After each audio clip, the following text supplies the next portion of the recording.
তো যে আয়াতে কারিমা আপনাদের সম্মুখে তেলাওয়াত করেছি এটা হচ্ছে সূরা নিসা ৩৬ নম্বর আয়াতে কারিমা। তো আমি আয়াতের আগে ওটাই বলে দিলাম যেটা হক।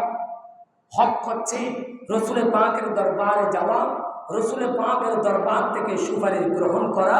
রসুলের পাক যখন সুপারিশ করবে ওই বান্দার হজ কবুল হয়ে যাবে, ওই বান্দার আরাফাতের অবস্থান করা এটা কবুল হয়ে যাবে, ওই বান্দার খানায়ে কাবা তাওয়াফ করা এটা কবুল হয়ে যাবে, ওই বান্দা যেটা করবে সেটা আল্লাহ কবুল করে নেবেন। জোরে বলুন সুবহানাল্লাহ। আল্লাহ কি করবেন? ওটা কবুল করবেন। কার মাধ্যমে? রসুল পাকের মাধ্যমে। সেই জন্য হুজ্জাজে কিরামদের হজ যেন আল্লাহ পাক সুবহানাহু ওয়া তাআলা রসুল পাকের মাধ্যমে কবুল করে নেয় এবং রসুল পাকের উসিলায় যেন তারা নিষ্পাপ হয়ে একজন শিশু পৃথিবীর জমিনের মধ্যে আগমন করলে যেরকম নিষ্পাপ থাকে, মাসুম থাকে, সেরকম নিষ্পাপ হয়ে নিরাপত্তার সহিত যেন সবাই গন্তব্যস্থানে পৌঁছে যেতে পারে, নিজের বাড়িতে যেন ফিরে আসতে পারে, সেই দোয়া আমরা করব। আল্লাহ পাক হাজীদের পক্ষে আমাদের দোয়া দরখাস্ত কবুল করুক। সবাই বলুন আমিন। তা আমি আয়াতের দিকে ছুটে যাচ্ছি। কবির মনোযোগ। আমরা জানি কুরআনুল কারীমের আয়াতে কারিমার মধ্যে ৬৬৬৬টি আয়াতে কারিমা রয়েছে। ওই আয়াতে কারিমার মধ্যে একটা আয়াত যদি কোনো বান্দা যদি অস্বীকার করে সে হয়ে যাবে জাহান্নামী। ঠিক কিনা বলুন? আমরা সবাই মানি তো, যালিকাল কিতাবু লা রাইবা ফীহি হুদাল লিল মুত্তাকিন। আল্লাহ পাক বলছেন, এ বান্দা যারা আমার এই কিতাবের প্রতি যারা সন্দেহ পোষণ করবে তাদেরকে আমি আল্লাহ কবুল করব না, তাদেরকে আমি আল্লাহ ভালোবাসবো না, তারা মুত্তাকিন হতে পারবে না। তারা মুত্তাকিন নয়, মানি তারা বেঈমানের কাতারে পড়ে যাবে, তারা কাফেরের কাতারে পড়ে যাবে, তারা ইমানদারের কাতারে পড়বে না, অর্থাৎ কাফেরদের দলের মধ্যে চলে যাবে। জুড়ে বলুন না আল্লাহু আকবার। আমার আল্লাহ পাক সুবহানাহু ওয়া তাআলা কুরআনুল কারীমের মধ্যে ঘোষণা দিচ্ছেন, বিসমিল্লাহির রাহমানির রাহিম। আর-রিজালু কাওয়ামুনা আলান নিসাই বিমা ফাদ্দালাল্লাহু বা'দাহুম আলা বা'দিন ওয়া বিমা وبما أنفقوا من أموالهم فالصالحات قانتات حافظات للغيب بما حفظ الله واللاتي تخافون نشوزهن فعظوهن واهجروهن في المضاجع واضربوهن فإن أطعنكم فلا تبغوا عليهن سبيلا إن الله كان عليا كبيرا। সুবহানাল্লাহ। কোরআন শুনতে ভালো লাগে কিনা?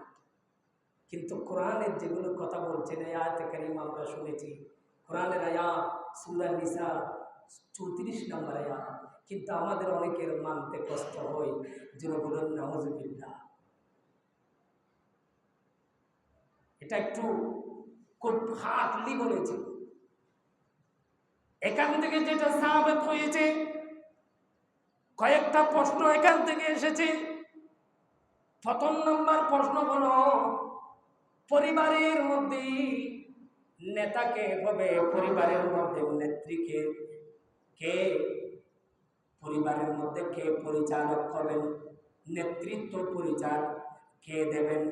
প্রথম নম্বর প্রশ্ন হচ্ছে এটা। এই আয়াতে কারিমার মধ্যে আমার আল্লাহ পাক সুবহানাহু ওয়া তাআলা কয়টা প্রশ্নের জবাব দিচ্ছেন দেখেন। আমি প্রশ্ন আকারে আপনাদেরকে বলতেছি। একটা হচ্ছে পরিবারের মধ্যে নেতা কে হবে, পরিবারের মধ্যে নেতৃত্ব কে দেবে, পরিবারের পরিচালক কে হবে? দ্বিতীয় নম্বর হচ্ছে ইসলামের মধ্যে নারী নেতৃত্ব কি বৈধ নাকি অবৈধ, এই সম্পর্কে এই আয়াতে কারিমার মধ্যে আমার আল্লাহ ঘোষণা দিয়েছে। তৃতীয় নম্বর হচ্ছে নেককার স্ত্রীর গুণাবলী কি, কোন স্ত্রীর গুণ, কোন স্ত্রীর মধ্যে কি গুণ থাকলে ওই স্ত্রী নেককার হবে, ওই স্ত্রী পরহেজগার হবে, সেটা আমার আল্লাহ এই আয়াতে কারিমার মধ্যে আমার আল্লাহ বর্ণনা করেছেন। চতুর্থ নম্বরের মধ্যে হচ্ছে অবাধ্য স্ত্রী, যিনি স্বামীর কথা শুনে না, তাদের শাসন পদ্ধতি কি, এই ব্যাপারে আমার আল্লাহ কোরআনুল কারীমের মধ্যে এই আয়াতের মধ্যে ঘোষণা দিয়েছেন। পঞ্চম নাম্বার হলো আল্লাহ ছাড়া যদি কাউকে সিজদা করার অনুমতি দিত, আমার আল্লাহ কাকে সিজদা করার অনুমতি দিতেন, এই ব্যাপারে আমার আল্লাহ এই আয়াতে কারিমার মধ্যে বলেছেন। ষষ্ঠ নাম্বার হচ্ছে অবাধ্য স্ত্রীকে প্রহার করা যাবে কিনা, এই ব্যাপারে আমার আল্লাহ কোরআনুল কারীমের এই আয়াতে কারিমার মধ্যে বলেছেন। সপ্তম নাম্বার হচ্ছে অবাধ্য স্ত্রীকে তালাক দেওয়া যাবে কিনা, এই ব্যাপারে আমার আল্লাহ কোরআনুল কারীমের মধ্যে কখন তালাক দিতে হবে, এই ব্যাপারে আমার আল্লাহ কোরআনুল কারীমের মধ্যে ঘোষণা দিয়েছেন। জোরে বলুন সুবহানাল্লাহ, বলুন আল্লাহু আকবার। কিন্তু আমাদের মানতে কষ্ট হয়, হুজুর এটা কি বয়ান করতেছে। অন্য হুজুরদের থেকে তো শুনি না, অন্য হুজুররা তো টাকার মুহতাজি হয়, অন্য হুজুরে তো সবার মন রক্ষা করতে চায়, সাপকে লম্বা বলে না, ব্যাংকে বাটি বলে না, 1 টাকা পেলে রুগী দেয়, 2 টাকা পেলে আড়ি দেয়। ওই রকম হুজুর এই কথাগুলো কেন বলবে? সুবহানাল্লাহ বলবেন। আপনারা কথা বুঝতে পারছেন তো? আমি একটা কথাও পকেট থেকে বলবো না, প্রতিটা কথা কোরআনুল কারীম থেকে বলবো। শুনতে রাজি তো নাকি সমালোচনা করবে? আমার আল্লাহ পাক সুবহানাহু ওয়া তাআলা কোরআনুল কারীমের মধ্যে যেই প্রথম নাম্বার প্রশ্নের আয়াতে কারীমা, প্রথম নাম্বার প্রশ্নের আমার আল্লাহ কোরআনুল কারীমের মধ্যে দলিল দিচ্ছে, এইভাবে দলিল দিচ্ছেন। একটা পরিবারের মধ্যে, একটা পরিবারের মধ্যে অথবা সমাজের মধ্যে অথবা ওয়ার্ডের মধ্যে অথবা ইউনিয়নের মধ্যে অথবা জেলার মধ্যে অথবা একটা মন্ত্রী বলেন, প্রধানমন্ত্রী বলেন, একেবারে রাষ্ট্র পরিচালনার শুরু করে রাষ্ট্র পরিচালনার প্রধানকে হবে, এই ব্যাপারে আমার আল্লাহ কোরআনুল কারীমের মধ্যে ঘোষণা দিচ্ছেন। বিসমিল্লাহির রহমানির রহিম। আর-রিজালু কাওয়ামুনা আলান নিসা। চিৎকার দিয়ে বলুন না সুবহানাল্লাহ। আমার আল্লাহ বলেন, এই আমার বান্দা শুনে নাও, শুনে নাও, পৃথিবীর জমিনের মধ্যে আমি আল্লাহ পুরুষদেরকে আমি নারীদের উপর নেতৃত্ব দেওয়ার জন্য সৃষ্টি করেছি, নারীদের অভিভাবক হওয়ার জন্য আমি সৃষ্টি করেছি, নারীদের পরিচালক হওয়ার জন্য আমি সৃষ্টি করেছি। সমাজের নেতা হবে পুরুষ, রাষ্ট্রের নেতা হবে পুরুষ। আর নয় নয়, পৃথিবীর জমিনের মধ্যে বাংলার জমিনের যিনি প্রধানমন্ত্রী হবেন, প্রধানমন্ত্রীও হবেন পুরুষ, পুরুষ হবে প্রধানমন্ত্রী। সুবহানাল্লাহ। আমার আল্লাহ পুরুষদেরকে এই আয়াতের মধ্যে ঘোষণা দিয়ে নেতা বানিয়ে দিয়েছেন। জোরে বলে সুবহানাল্লাহ। বিশেষ করে প্রতিটা পুরুষ হচ্ছেন নেতা। তো প্রতিটা পুরুষ কিভাবে নেতা হবেন? প্রতিটা পুরুষ ওইভাবে নেতা হবে, স্ব স্ব স্ত্রীদের নেতা হলেন স্বামী। জুড়ে বলুন সুবহানাল্লাহ। আর-রিজালু কাওয়ামুনা আলান নিসা। এগুলো বাবা, এগুলো গবেষণা করে পড়া অনেক। এই আয়াতের উপর 3 ঘন্টা আমি রিচার্জ করেছি। এমনি সদর বদর ওয়াজ এগুলো করতেছি না, এখানে অনেক আলেম ওয়াজ করবে, 3 ঘন্টা ওয়াজ করে তারপর ওয়াজের এখানে আমি জুমার মধ্যে দাঁড়াইছি 3 ঘন্টা গবেষণা করে। আমার আল্লাহ বলতেছেন পরিবারের মধ্যে নেতা হবেন স্বামী নেতা হবে, স্বামী নেতৃত্ব দেবে, স্বামীর কথা মতো স্ত্রীরা চলবে। কিন্তু আমাদের সমাজের মধ্যে আজকে নামত হচ্ছে একটা মাত্র কারণ, সেটা হলো স্বামীর উপরে নেতৃত্ব দিচ্ছেন স্ত্রীরা। যেই ঘরের মধ্যে স্ত্রীরা নেতৃত্ব দেবে সেই ঘরের মধ্যে আল্লাহর লানত বর্ষণ হবে। যেই ঘরের মধ্যে স্ত্রীর নেতৃত্ব দেবে সেই ঘর থেকে রিজিক উঠে যাবে, সেই ঘর থেকে বরকত উঠে যাবে। যেই সমাজের মধ্যে মহিলারা নেতৃত্ব দেবে সেই সমাজের মধ্যে আল্লাহর লানত বর্ষণ হবে। যেই রাষ্ট্রের মধ্যে প্রধানমন্ত্রী মহিলা হবে ওই দেশের মধ্যে আল্লাহর গজব নাযিল হবে। আল্লাহ কুরআনুল কারীম দ্বারা এবং হাদিস দ্বারা প্রমাণ করে দিয়েছেন। চিৎকার দিয়ে বলুন না সুবহানাল্লাহ, বলুন আল্লাহু আকবার। এরপরে দ্বিতীয় নম্বরে আমার আল্লাহ পাক সুবহানাহু ওয়া তাআলা ঘোষণা দিচ্ছেন, এই আমার বান্দারা শুনো শুনো। কেন প্রথম নম্বরে প্রশ্নের আরো কিছু জবাব দিচ্ছেন, এই আয়াতে কারীমার মধ্যে আরো কিছু জবাব দিচ্ছেন।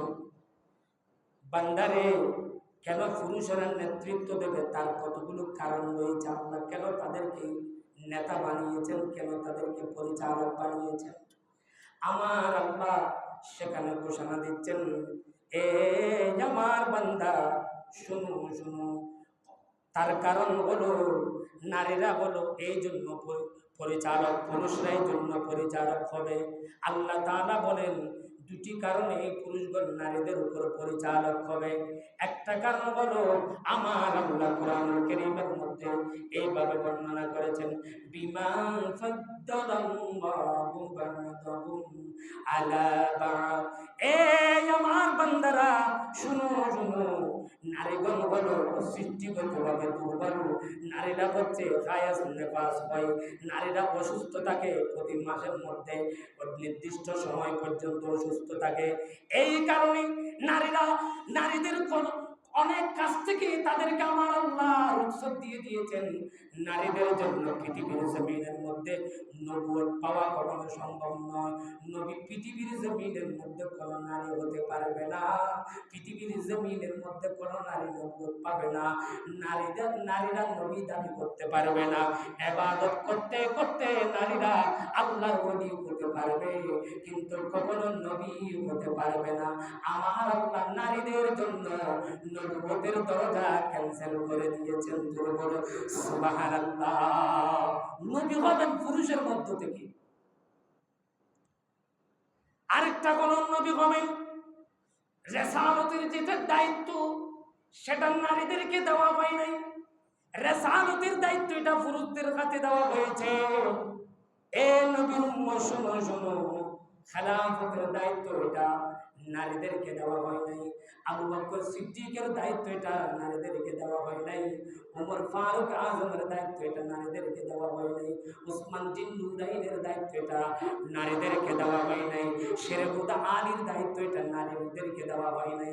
খেলাফতের দায়িত্ব এটা পুরুষের হাতে আমার আল্লাহ অর্পণ করেছেন। জোরে বলুন সুবহানাল্লাহ। এ নবীর উম্মত শুধু তাই নয়, শুধু তাই নয়, পৃথিবীর জমিনের মধ্যে কোন নারী পুরুষের ইমামতি গ্রহণ করা যাবে না। কোন নারী পুরুষের ইমামতি গ্রহণ করা যাবে না।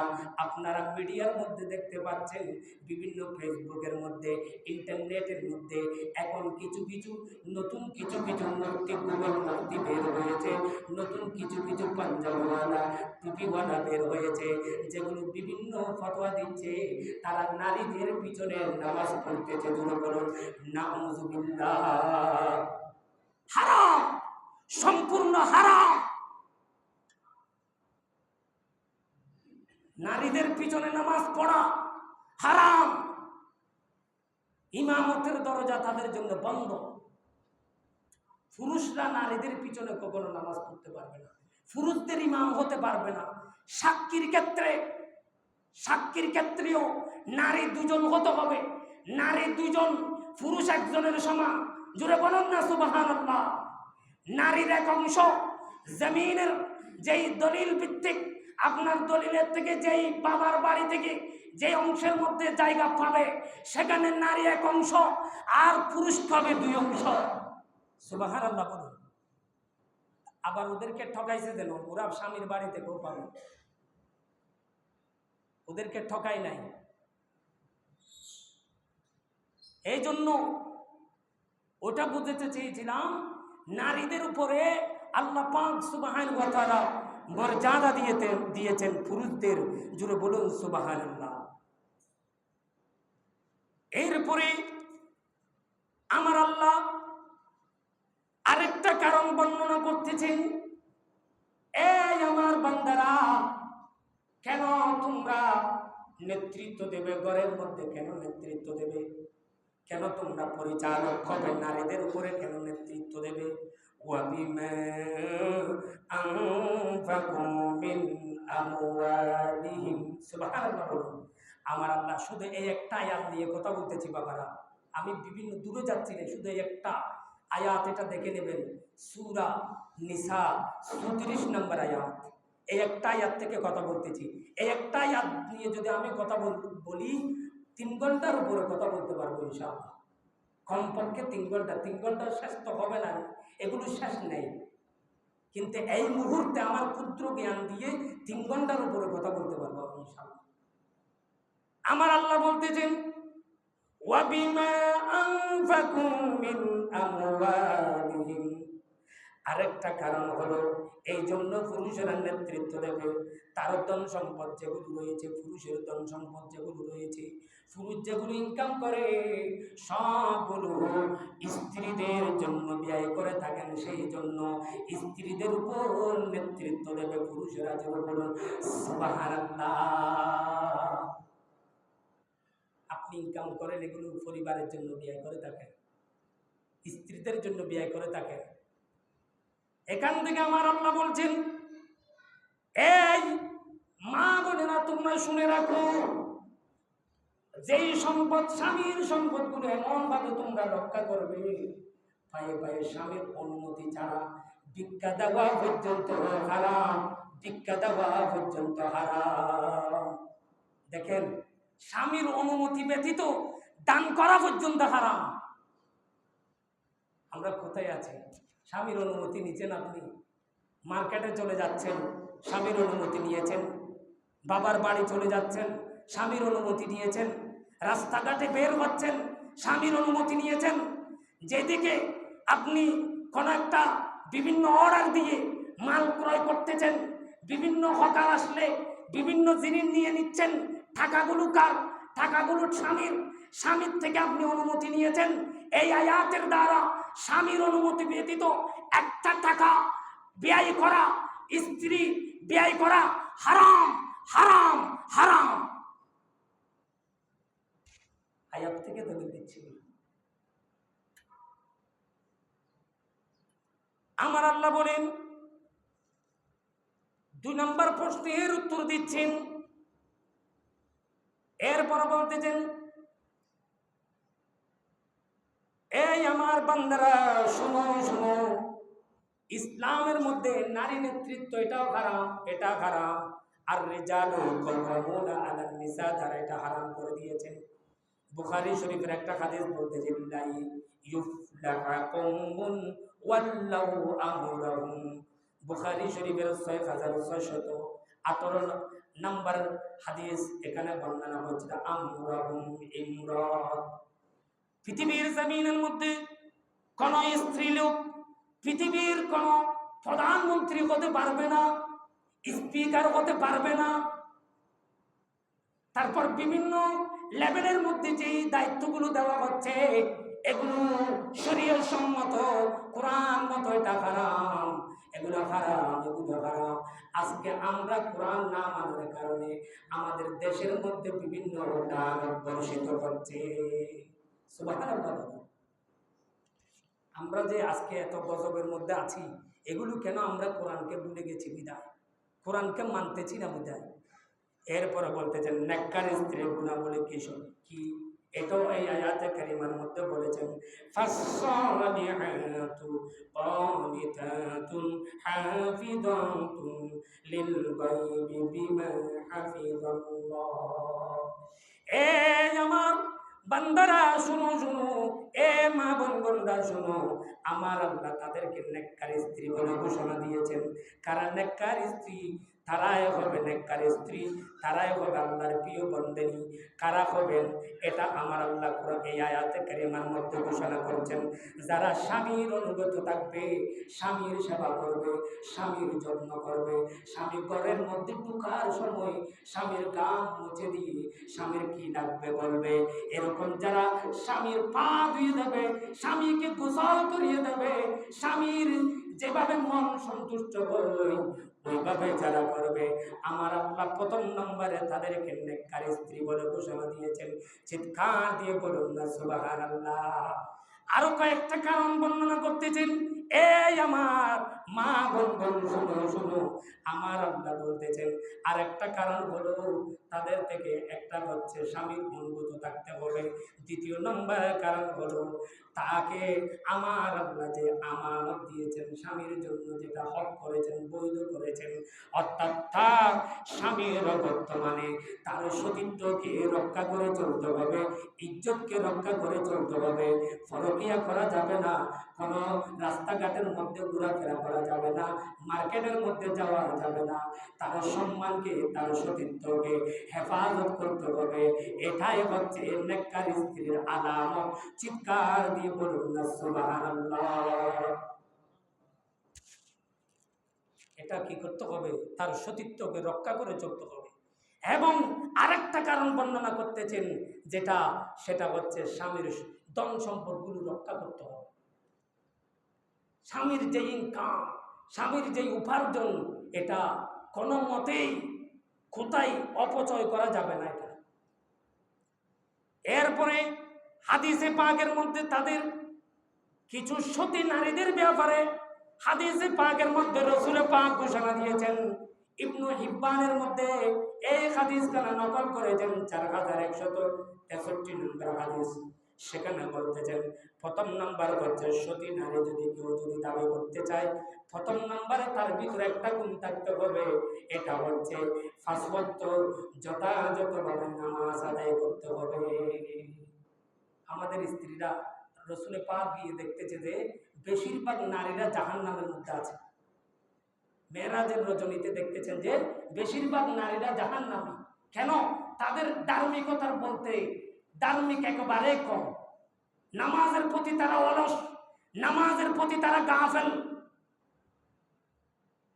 এই জন্য 5 ওয়াক্ত নামাজ ঠিক রাখতে হবে এবং তাদের জান্নাতে যাওয়া একেবারে সহজ। দেখেন কিভাবে নারীরা জান্নাতে যাবে। রাসূল পাক এটা ঘোষণা দিচ্ছেন যে জান্নাতে যেতে পারবে।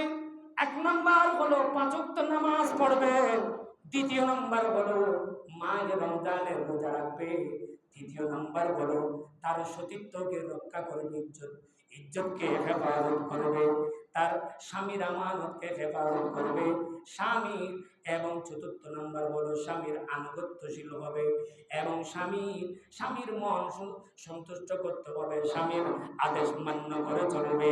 এই 4টি গুণ যার মধ্যে থাকবে, আমার আল্লাহ বললে জান্নাতের 8টি দরজা দিয়ে যে কোনো দরজা দিয়ে তুমি চাইলে জান্নাতের মধ্যে ঢুকে যেতে পারো। জোরে বলুন সুবহানাল্লাহ। এ নারীরা শুনে রাখো, এই 4টি গুণ যার মধ্যে রয়েছে, আমার আল্লাহ ওই নারীদেরকে ডাক দিবেন, ওই নারীদেরকে বলবে এ মা বোনরা তোমরা শুনো শুনো, আমার আল্লাহ ঘোষণা দিচ্ছেন, আমার রাসূল বলে দিচ্ছেন, এই আমার মা বোনগণ, তোমাদের জন্য একেবারে জান্নাত একেবারে সহজ, জান্নাত পাওয়ার রাস্তা একেবারে সহজ। এই 4টা গুণ যদি তোমাদের মধ্যে থাকে, তোর মধ্যে একটা হচ্ছে স্বামীর আনুগত্য করা, এটা যদি স্বামীর সেবা করা, স্বামীর আদেশ মান্য করে চলা, এটা যদি তোমার মধ্যে থাকে, তাহলে তুমি জান্নাতের মধ্যে 8টি জান্নাতের দরজা দিয়ে, গেট দিয়ে, যে কোনো গেট দিয়ে তোমার যেটা ইচ্ছা হয় সেটা দিয়ে তুমি জান্নাতের মধ্যে প্রবেশ করার জন্য আমার আল্লাহ অনুমতি দিয়ে দেবেন। জোরে বলুন সুবহানাল্লাহ। দেখেন এগুলো আমার পকেট থেকে বলতেছি না বাবারা, এটা কোরআন এবং হাদিস। আমি এক বিন্দু পরিমাণে এদিক সেদিক যাচ্ছি না, এটা আমি আপনাদেরকে দলিল দিচ্ছি। এবং অবাধ্য স্ত্রীর শাসন পদ্ধতি সম্পর্কে বলে দিয়েছেন। এগুলো ইনশাল্লাহ সময় অনেক লাগবে, এটা সময় শেষ হবে না। সেজন্য এটা আমি গত জুমায় আগামী জুমায় আমি বর্ণনা করব। আপনারা অবাধ্য স্ত্রীর শাসন পদ্ধতি কেমন হবে, যারা স্বামীর কথা শুনে না, তাদের শাসন সম্পর্কে আল্লাহ পাক সুবহানাহু ওয়া তাআলা এই আয়াত থেকে আমি প্রমাণ দিব কি কি তাদের জন্য শাসন রেখেছেন, কি কি তাদের জন্য পদ্ধতি রেখেছেন আল্লাহ পাক সুবহানাহু ওয়া তাআলা। এটা আপনারা দেখে নিলে অবশ্যই বুঝতে পারবেন। আমি বললে আরো খোলাসা করে বুঝবেন। যে আপনারা সূরা নিসা ৩৬ নম্বর আয়াত দেখে নেবেন, ওই আয়াত থেকে আমি এগুলো আলোচনা করতেছি। ওখানে যদি যারা জ্ঞানী, এগুলো তো আপনি বোঝা খুব কঠিন। কঠিন হলো যখন আপনি আগামী জুমা পড়বেন তখন আপনার জন্য আরো বেশি সহজ হয়ে যাবে। আল্লাহ পাক সুবহানাহু ওয়া তাআলা আমাদেরকে এই আয়াত অনুযায়ী কোরআন অনুযায়ী আমল করার তৌফিক দান করুক। ওয়া আখিরু দাওয়ানা আলহামদুলিল্লাহ।